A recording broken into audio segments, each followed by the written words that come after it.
Vale. Ya está. Bueno, es que hemos estado aquí presentando nuestra nueva incorporación a la familia, un nuevo miembro que es nuestro Blanco Flor de Muga. Es un 2018, es un reserva. Como he comentado antes en la presentación, nosotros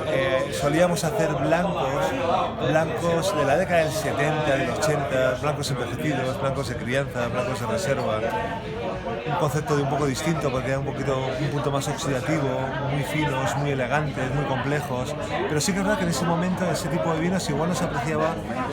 tanto como se puede apreciar igual en este momento, ¿no? Entonces nosotros hemos estado elaborando desde hace muchos años nuestro Muga Blanco, que era un fermentado en barrica, con un periodo de tiempo de estancia en madera, pero sí que teníamos en mente, al igual que hemos hecho en su momento hace poco, con el rosado, tener un Muga rosado y pasar a un Flor de Muga rosado,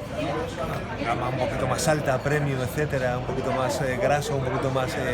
complejo, pero también fresco. La misma idea en el blanco, ¿no? Un blanco gastronómico, un blanco en el que el ensamblaje pues, es una curiosidad, porque sí que es verdad que mantenemos la viura, esa variedad que predomina tanto en La Rioja y tan característica de Rioja, pero también conjuntada con la garnacha blanca y con la maturana blanca, una variedad que estamos recuperando en La Rioja y que creemos que tiene mucho potencial y que apostamos mucho por ella, con una forma de elaborarlo distinta, con más tiempo de barrica, unos 6 meses en barrica, pero también un trabajo de lías, porque tiene sus 3-4 meses en lías, que yo creo que le da también un poquito más de complejidad en boca, le da volumen, le da un poquito más de aroma, y creo que hemos conseguido la línea que estábamos buscando para complementar nuestro portfolio. Como sabéis, estamos en Rioja conocidos por los